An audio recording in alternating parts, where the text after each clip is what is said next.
Hey everybody, Pastor Daniel here. Glad to have you again for Go Beyond. We do this every Monday, Wednesday, Friday at 12:30 here, of course, on Facebook Live. And so thanks for joining us.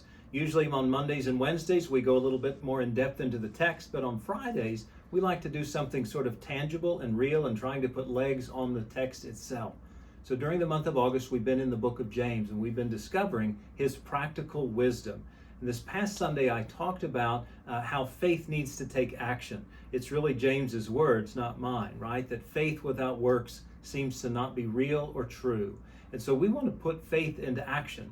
One of the things I mentioned was that Kay and I kind of have a tradition of putting together blessing bags or hygiene kits for our friends who may not have homes or who we may encounter in some places, that when they need something, we want to offer them something, usually other than cash.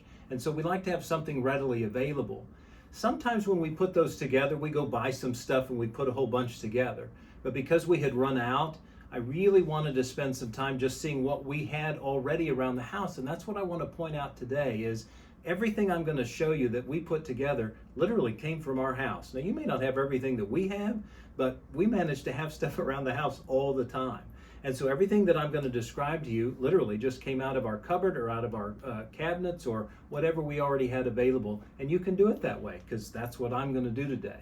So I'm going to show you how simple this can be. You can either go get it or you can just get things that are already out of your house itself. So we usually just take a bag, whether a quart-sized bag or this happens to be a gallon-sized bag. I'm just going to show you some of the things that I just found in our closet or our cupboard. So we happen to have some toothpaste because we travel, and almost all of these things that we have were because we travel, right? So some toothpaste, some soaps that we got from hotels or places that we've stayed. So there's 2 bars of soap. And then quite recently we stayed at a place that had all of these. Here's body lotion, here is body wash, and then this is shampoo. And so these are just left over. We didn't use them when we were there. We kept them because I always keep them. And then they're readily available. So we just gathered those around.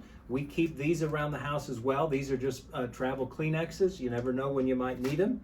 And then this was a little funny. I didn't have single-use toothbrushes, so we had multi-packs. So I just pulled a fresh one out, and because I have these containers, I'm just going to put it in the container so that it keeps it safe for them and clean for them. And then a razor blade. We got lots of these. We keep them around the house. A pair of my own socks that I had readily available that are clean. So I did that. And then I always like to put some kind of food there if I can. And so this is just, we happen to have these crackers. They're cheese crackers. I try not to have things that can melt because, of course, this is going to sit in my car for a few days before I'm able to get it out. Then I just put it together. And so I do that, seal it up, keep it either in my car door or sometimes in my console. And then when I find someone who's either on a street corner or someone who I encounter when I may be in a parking lot, then I've got something readily available that I can offer them that I hope will be of service. And what I know about this is they may not need everything that's here, but they can often use it to barter or to offer to somebody else. And so whether they need everything that's here or not is not the point, but it's something that I can offer and give to them as a blessing. So I just want to challenge and encourage and invite you to think about, golly, do I have some stuff around the house?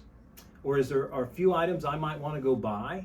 And then just make it simple. It doesn't even have to be this elaborate. It could be as simple as some socks and some Kleenex and maybe some kind of protein bar of some kind, and just put it together. Have them readily available. We usually keep 2 or 3 of these in our car. We ran out this last 2 weeks, and therefore I needed to just make it happen again.